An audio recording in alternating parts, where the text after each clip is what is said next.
So obviously these are still piping hot. So I would suggest to you to leave them for 5 minutes, but I have zero patience. Ow.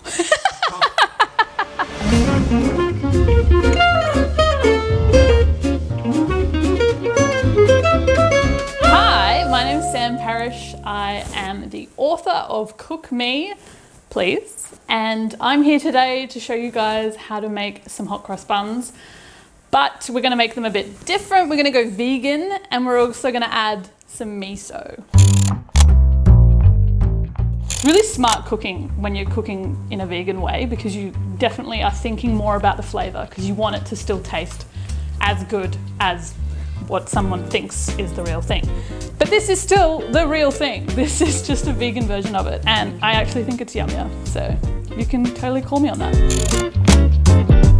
Hot cross buns, when you're baking at home, you want to use a strong baking flour, so a bread flour. Just means that you're going to have more consistency with your baking, it's going to rise, it's going to do all the things you want it to do. Yeast, definitely make sure you're using a fresh yeast straight out of a little sachet is always a good call. Or if you're buying the dried active yeast in a bottle, make sure you're putting that in the fridge as soon as you've opened it.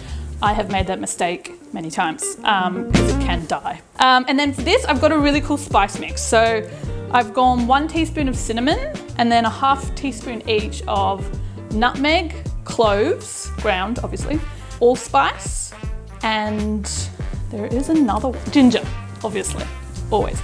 And then just a little scattering of cardamon, because I just think it does things. And then always salt. Whenever you're cooking with sweet baking, never forget salt. Salt, fat, acid, heat. You know, you always got to think about those whenever you're cooking. Oh, and then vegan butter. So some nutmeg and soy milk. Sorry, soy milk. Kind of made a miso soup, I guess. But I soaked my currants overnight with the miso and the chia. So it just means that your chia has a chance to expand. Chia seeds just want to go like whatever's around. So always soak them if you can. Always whenever you're using yeast, you want to activate your yeast. So this is like lukewarm. So we're just going to throw in our yeast to get it activating. And then I always, whenever I'm activating yeast, I love to feed it, if that makes sense. So a little bit of our flour. So we've got 500 grams of flour, ½ kilo of flour. And I like to just chuck in some of that to feed our yeast. And then a little bit of sugar, because yeast loves sugar, as you do. And then we'll just set that aside to kind of dissolve, activate, bubble, yum. I am using a stand mixer today because I am lazy, but you can totally do this with your hands if you want to. So 2 tablespoons of sugar, 100 grams of our vegan butter.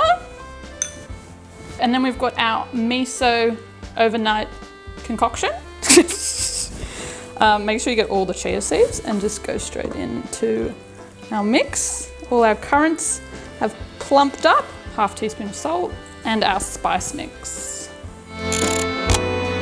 So I'm just using some soy milk for consistency. So I've got ½ cup of flour here, and then we're just gonna add a little bit by bit. So you kind of want it that consistency that's pipeable, so you get like a decent cross. There's nothing worse than like a cross that isn't quite crossy enough. Does that make sense?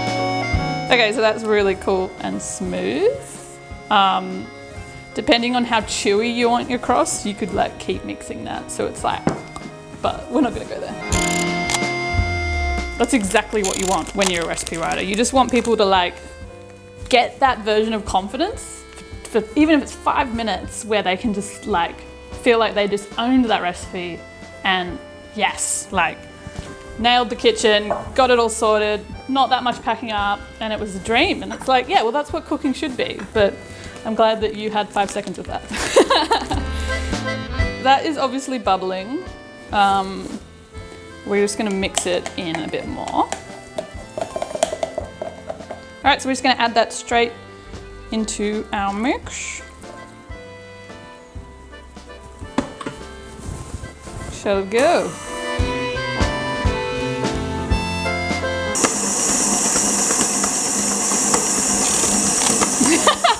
That's a good noise. And your machine will just be...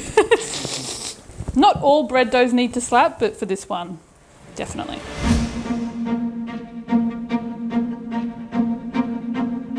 When in doubt, hands. Just lets you have an idea of like how it's feeling. Is it wet? Does it need more flour? That looks really good. It's a nice smooth ball. It's got that beautiful bounce to it that we want. And now we're just gonna let it chill in a oiled bowl. You can even use spray oil if you want. And then pop him in. It's officially a he for some reason. Does anyone else gender their food when they're baking? It's like suddenly in the middle of it, little man. And then we're just gonna cover him up and put him in a nice warm spot to, I wanna say double in size, but not, you know, you don't want it to come up to the edges, just to rise. So dough's proved, it's been sitting for about an hour, and it has doubled in size. It's quite bouncy, yeast is activated, everything is pointing to yes, keep going. So we can knock it back, as you would say, in baking world, and then we're going to divide it into our buns. With this sort of baking, I'm a bit pedantic and I do weigh my dough. So 1131 divided by 12, just as that. Math on screen, it says 94. Yeah. All right, so let's go 95, because... So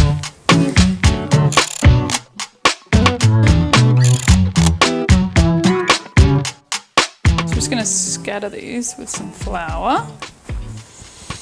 And then this is the technique that everyone kind of struggles with, but it's like working it under your palm and like just the claw. Think of the claw. Working it under your palm until it just feels round, soft, like a stress ball. Yeah, in Sydney I worked everywhere and then got a gig working at Google. 800 Googlers, heaps of restaurants, breakfast, lunch, dinner for free, depending on your hours. And then we had micro kitchens, so we had to do snacks and everything had to be made from scratch, brand new menu every day. So, you know, we'd have a Chinese menu and then the next day would be like Indian menu and then the next day it'd be like Middle Eastern menu. So it was a really cool environment in that it was always changing. Anyway, here it is. Our buns. So now we're just gonna leave them. This is beeswax, it's not just like a piece of paper. Chuck that over there and let them kind of fill out. Our buns have risen. They're doing that cool thing where they all kind of start clumping together a bit. So we're just gonna brush them with some soy milk.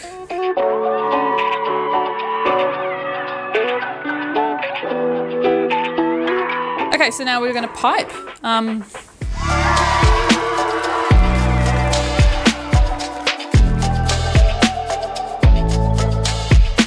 Okay, so we'll just give these a quick, you don't have to do this is probably the chef in me, but I also like to give my oven a bit of just for steam, and then shut it.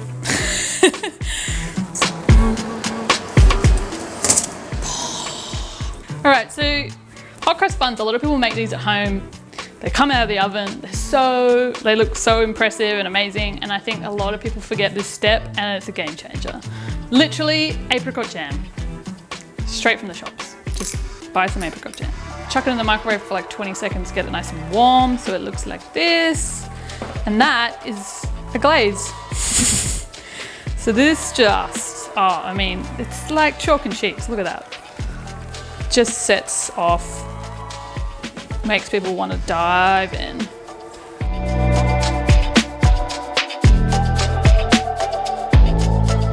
So obviously these are still piping hot.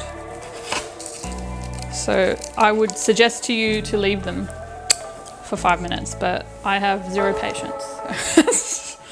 Oh, that's a rude. Okay, without burning my fingers, how can I do this? Ow. Look at that.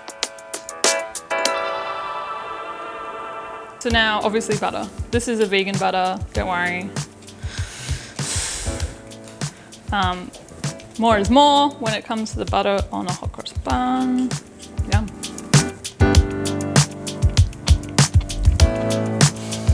Okay, so the miso is just like, it's just channeling yum. Like, I think it just adds this like, I want to say the annoying word that everyone hates, but it's just the umami. It's just it's rounding out all the sweetness, balancing out. I think we should just all be putting miso in everything, but at the same time we shouldn't.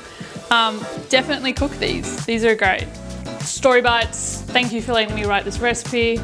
This is a present to you and all your amazing work that you do, and I will not be cooking these on Easter for you though.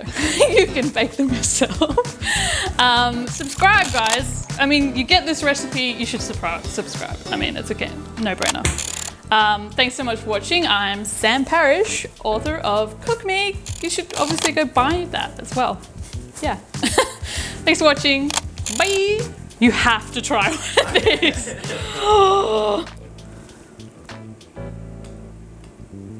Whoa. It's like chewy, fluffy. Mm-hmm. All the descriptive words. Yeah, like good vibes. You nailed it. In a bun.